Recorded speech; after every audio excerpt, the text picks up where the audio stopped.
Ini beberapa tanaman yang terlihat kering. Contohnya adalah melon. Melon ini yang di bagian daun bawahnya terlihat ada pengeringan. Ada yang kering daunnya. Ya, itu kering daunnya sehingga perlahan kita harus lepasin. Karena ada beberapa faktor penyebab daun tersebut kering. Ya, kita lihat lagi yang lainnya, yaitu tomat. Tomat di sini beberapa pucuk daunnya juga mengering dan menghitam. Ya, ini dia awalnya segar, dia mengering. Ya, mungkin teman-teman yang tahu penyebab dari daun kering tersebut apa, tolong info di komen di bawah ini. Ini tomat juga yang tadinya segar sekarang sudah mulai layu dan berkuning.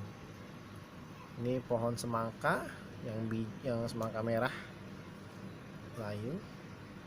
Inilah contoh tanaman cabai rawit yang kalau di dalam satu polybag itu banyak tumbuh sehingga dia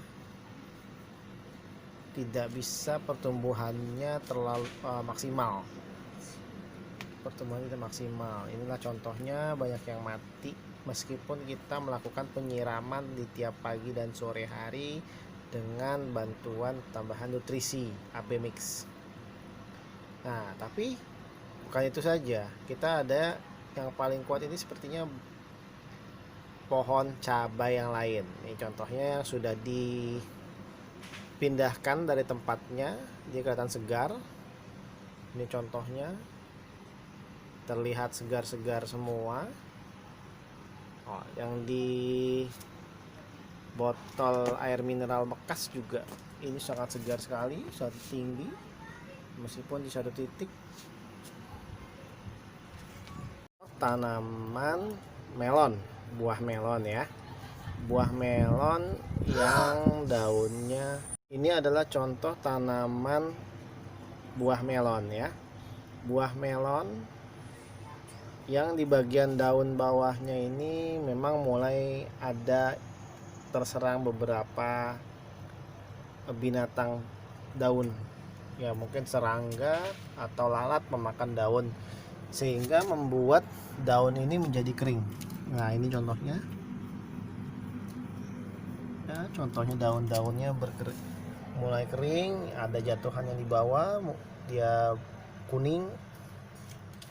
Nah, itu harus dilepas dan kita harus menjaganya agar daun ini tidak dimakan oleh lalat pemakan daunan.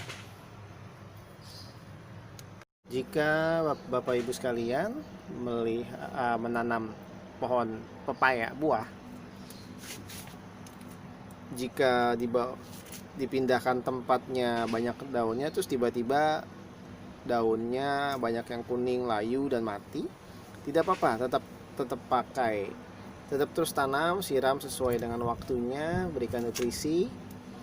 Nah, dia akan membuat daun baru. Inilah contoh daun pepaya baru yang baru tumbuh.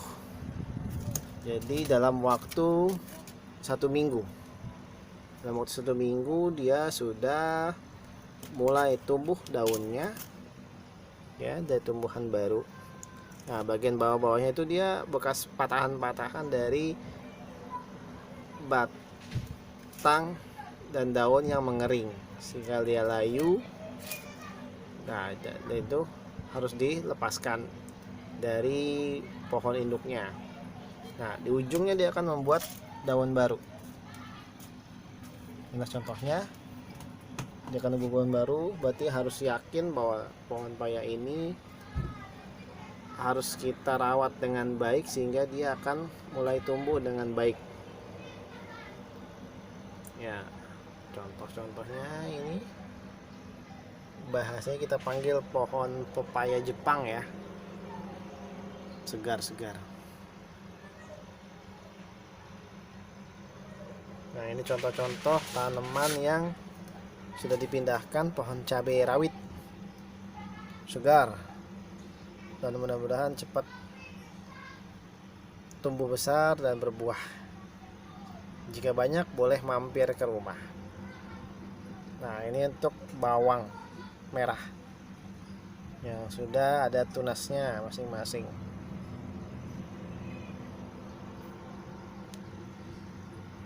Kembali lagi untuk budidaya damper di dalam ember ya, lele dan kangkung. Nah, dari benih kangkung, bibit kangkungnya. Memang pertumbuhannya tidak selalu sama, tidak selalu sesuai apa yang kita harapkan. Memang perlu kesabaran, ketelitian, cinta ya. Pertama cinta untuk kita merawatnya, melakukan penyiraman, melakukan penggantian airnya agar lelenya tidak banyak yang menggantung. Ini lele tidak banyak menggantung ya, bagus, karena airnya sering kita ganti ya, biar tidak banyak amoniak. Pertumbuhan kangkungnya berbeda-beda. Ini bagian sebelah sini kangkungnya pertumbuhannya sangat lambat sekali ya, tapi di bagian sebelah sini pertumbuhannya cukup cepat dan tinggi-tinggi ya. Ya, memang merawat seperti ini untuk bagi pemula sama seperti saya perlu kesabaran, perlu fokus, dan tetap sabar dalam melakukan perawatan tumbuhan dan budidaya ikan lele. Yuk, yang punya ilmu lebih mengenai, yang punya pengetahuan, maksud saya, pengetahuan lebih dari saya, monggo, mohon dibantu untuk bagaimana caranya agar pertumbuhan ini cepat dan banyak lele yang tidak mengambang. Ini contohnya ada beberapa lele yang mengambang. Mungkin kita akan melakukan penggantian air ya.